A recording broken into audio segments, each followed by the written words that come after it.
Okay Telugu view పాయింట్కి తిరిగి స్వాగతం. నిన్న India today mood of the nation ఫలితాలు వచ్చినాయి. 6 నెలలకు ఒకసారి క్రమం తప్పకుండా కొన్ని ఆల్మోస్ట్ 2 దశాబ్దాల నుంచి చేస్తున్నట్టుంది ఇండియా టుడే. సరే, అది క్రెడిబుల్ ఆర్గనైజేషన్. ఈ విషయంలో అది ఎప్పటి నుంచో చాలా బాగా చేస్తూ ఉంది. వాళ్ళు ఇచ్చినటువంటి సర్వే ప్రకారంగా బీజేపీకి లోక్సభ ఎన్నికల కన్నా ఇంకొక శాతం ఎక్స్ట్రాగా ఓటింగ్ వచ్చింది.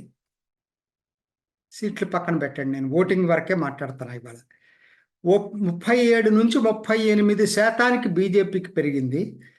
రాహుల్ గాంధీకి, కాంగ్రెస్ పార్టీకి 21 నుంచి 25% పెరిగింది.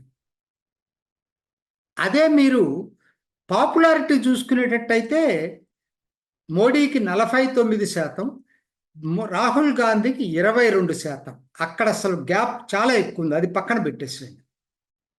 ఇక్కడ వచ్చేసరికి ఇంకా కూడా 13% బీజేపీకి, కాంగ్రెస్కి గ్యాప్ ఉంది. బీజేపీకి 1% పెరిగితే కాంగ్రెస్కి 4% పెరిగింది.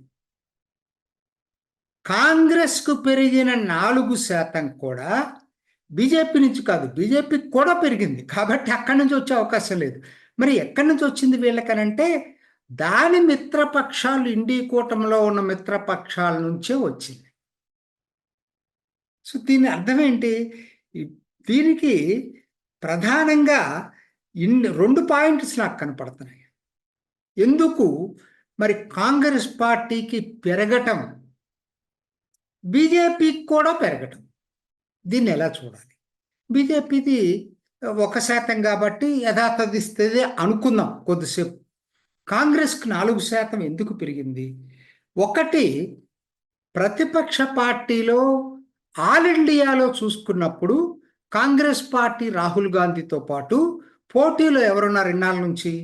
మమతా బెనర్జీ ఉంది, అరవింద్ కేజ్రీవాల్ ఉన్నారు. నిజం చెప్పాలంటే ఇప్పుడు వాళ్ళిద్దరి ప్రభ తగ్గిపోయింది పూర్తిగా. అది మొదటి కారణం. కాబట్టి anti Modi vote polarisation Rahul Gandhi వాపోయింది. అది ఆయన పాపులారిటీ పెరగటానికి కారణం, కాంగ్రెస్కు ఓటింగ్ శాతం పెరగటానికి కారణం. మరి ఇంకొక ప్రధాన కారణం ఏంటంటే ముస్లింలు, ఒక బెంగాల్ తప్పిస్తే ముస్లింలు పోలరైజేషను మిగతా అన్ని పార్టీల నుంచి కాకుండా ఇవాళ కాంగ్రెస్ వైపు పోలరైజ్ అవుతున్నారు టోటల్గా. ఒకనాడు ఇది లేదు. బాబ్రీ మసీద్ తర్వాత వెళ్ళిపోయిన ముస్లిమ్స్ తిరిగి ఇవాళ మెల్లిమెల్లిగా కాంగ్రెస్ వైపు పోలరైజ్ అవుతున్నారు. అది నా దృష్టిలో చాలా ఇంపార్టెంట్ రీజన్. సో ఈ 2 కారణాలతోటి 21 నుంచి 25% కాంగ్రెస్కు పెరిగింది. కానీ బీజేపీకి దీనివల్ల వచ్చిన నష్టం అయితే నాకైతే ఏం కనపట్లేదు.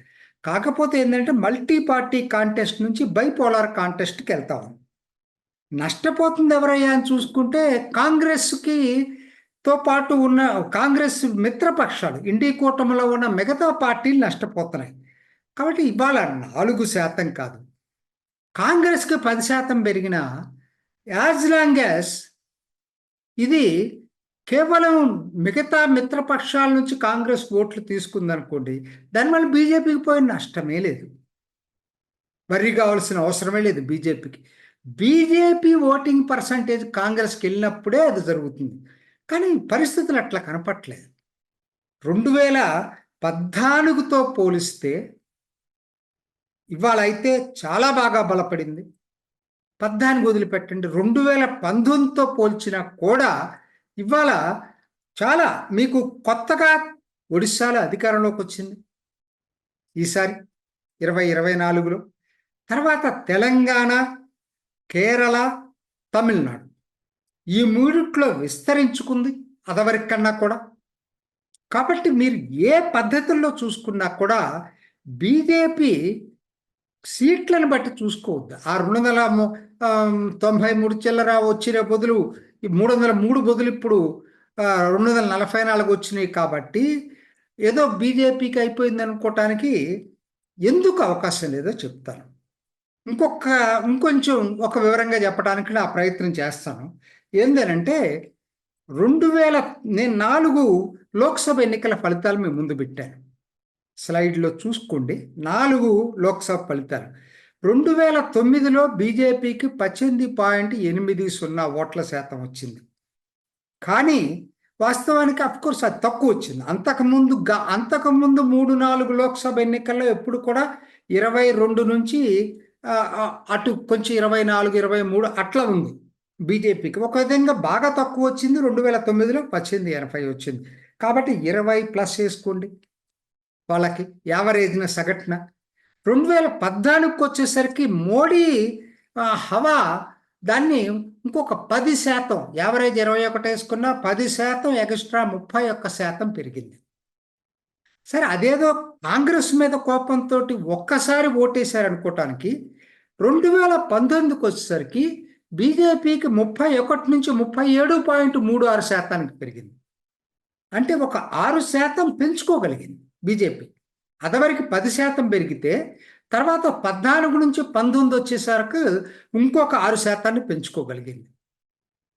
2024లో సీట్లయితే తగ్గినాయి కానీ ఓటింగ్ శాతం దాదాపుగా అది నిలబెట్టుకుంది. అంటే దానికి సగటు ఓటింగ్ శాతం 36-37కి తీసుకొచ్చుకుంది. ఇది బీజేపీ యొక్క పర్ఫార్మెన్స్ గత లోక్సభ ఎన్నికల్లో. ఇప్పుడు కాబట్టి 2024కి ఇది స్టాండర్డైజ్ అయిపోయింది 36% అనేది. 36-37 ఆల్మోస్ట్. సో కాబట్టి వాళ్ళకి ఇవాళ పెద్దగా దేశవ్యాప్తంగా సీట్లు ఒకసారి ఎక్కువ ఉంటుంది. మూడ్ ఆఫ్ ది నేషన్ మరి మారొచ్చు. ఎన్నో కారణాలు ఉంటాయి దానికి. అది వేరే టాపిక్ మనం చేసుకోవటానికి. అదే కాంగ్రెస్ చూసుకున్నాం. 2009లో 28.55 ఉంది. 28.55 ఉన్న కాంగ్రెస్ ఒక్కసారి 2014లో దాని మీద వ్యతిరేకత వచ్చింది కాబట్టి 19.31కి వచ్చింది. తర్వాత 19.49, 2024లో 21 వచ్చింది. ఇప్పుడు ఎంత పెరిగింది అంటున్నారు? 4% పెరిగింది అంటున్నారు. 25. సో కాబట్టి కాంగ్రెస్ ఇవాళ బీజేపీతో తగ్గి కాంగ్రెస్కి పెరిగిన దాఖలాలు ఎక్కడా కనపట్లేదు. 2019 నుంచి 24 చూస్తే సీట్లు పెరిగితే పెరుగుండొచ్చు. ఈ కోయిలేషన్ పార్ట్నర్స్ వలన ఓటింగ్ శాతంలో అసలు ఎక్కడుంది? ఇక్కడ 1.5% పెరిగింది వాళ్ళకి. సో కాబట్టి ఏ విధంగా చూసుకున్నా కూడా మీకు ఇవాళ ఏదైతే ఏదో కాంగ్రెస్ ప్రచారం చాలా ఎక్కువగా ఉంది, ఏదో జరిగిపోయింది, ఏదో బ్రహ్మాండంగా వచ్చిందని రాహుల్ గాంధీ చెప్పుకునే దాంట్లో అర్థమైతే నాకు కనపట్ల. ఎక్కడ పెరిగిందో నాకు తెలియదు. ఇప్పటికి తమిళనాడు లాంటి చోట 3వ పార్టీగా బీజేపీ ఉంది, కాంగ్రెస్ లేదు. 3వ పార్టీగా. మరి మీకు అదే తెలంగాణలో బాగా డెవలప్ అయింది, కేరళలో డెవలప్ అవుతా ఉంది, దానంతటా అదే డెవలప్ అయింది కేరళలో. మీరు ముస్లింలతో పొత్తు పెట్టుకోకపోతే కేరళలో మీ పరిస్థితి ఏంటో కూడా తెలియదు ఇవాళ. అలా మీకు ఏ విధంగా చూసుకున్నా కాంగ్రెస్ పెరిగింది కనపట్ల, బీజేపీ పెరిగింది కనపడుతుంది. అది నేను ఇచ్చిన గణాంకాలు మీకు తెలుస్తూ ఉన్నాయి. జరిగింది ఏందయ్యా అంటే ఇండీ కూటమిలో రీఅలైన్మెంట్. సింపుల్ పాయింట్ అండి. ఇండీ కూటమిలో రీఅలైన్మెంట్ అంటే మిగతా పార్టీల ఓట్లు కాంగ్రెస్కే బదలాయిస్తున్నాయి. అంతకు మించి జరిగింది ఏమి లేదు. మరి దీని ఇప్పుడు మరి ఈ పరిస్థితిలో వచ్చే 4 రాష్ట్రాలు ఎన్నికలు జరగబోతున్నాయి. జమ్మూ కాశ్మీర్, హర్యానాలో ఇప్పుడు సెప్టెంబర్లో జరుగుతాయి. అక్టోబర్, నవంబర్లోనేమో మహారాష్ట్ర, జార్ఖండ్ జరగబోతున్నాయి. మరి ఈ ఎన్నికల ఫలితం ఎలా ఉండబోతుంది? ఫలితం ఎలా ఉండదు? జమ్మూ కాశ్మీర్ అయితే ఇప్పటికే నేషనల్ కాన్ఫరెన్స్ తోటి కాంగ్రెస్ పొత్తు పెట్టుకుంది, సిపిఎం తోటి కలిపి. ఫలితం ఇంకా కొద్ది రోజులు పోతే కానీ మొత్తం పిక్చర్ క్లారిటీ రాదు. హర్యానాలో కాంగ్రెస్ ఒంటరిగా పోటీ చేస్తుంది, కాకపోతే కాంగ్రెస్ కొంత ఎడ్జ్ ఉన్నట్టుగా కనపడతా ఉంది. మరి జార్ఖండ్, మహారాష్ట్ర చూసుకుంటే ఈసారి ఒకవేళ హర్యానాలో బీజేపీ కనుక ఓడిపోయినా కాంపెన్సేట్ చేయగలుగుతుంది జార్ఖండ్. జార్ఖండ్లో అధికారంలో ఖచ్చితంగా వస్తుంది ఈసారి బీజేపీ. మహారాష్ట్ర అసలు ఎన్నిక జరగబోతుంది. అక్కడ ఏం జరుగుతుందో ఇప్పుడు చెప్పలేం. అది టైట్ ఫైట్గానే ప్రస్తుతానికి ఉంది. నా పాయింట్ అది కాదు. ఈ 4 రాష్ట్రాల్లో ఎటువంటి ఎన్నికల ఫలితాలు వచ్చినా బీజేపీ ఫార్చ్యూన్స్లో మార్పు వచ్చేదేమి లేదు. బీజేపీ ఫార్చ్యూన్స్లో. ఎప్పుడంటే వచ్చే హీన రాష్ట్రాలు ఉత్తరప్రదేశ్ లాంటి చోట కూడా ఓడిపోతే అది కొంచెం తీవ్రమైనటువంటి విషయం అవుతుంది. But BJP is now pan India party, Congress కాదు. BJP pan India party. So కాబట్టి ఈ 4 రాష్ట్రాలు దీనివల్ల కాదు. ఎప్పుడు బీజేపీకి దెబ్బ తగులుతుందంటే బీజేపీ ఓట్లు కాంగ్రెస్కి షిఫ్ట్ అవటం మొదలైనప్పుడే బీజేపీకి రియల్ థ్రెట్ ఉంటుంది.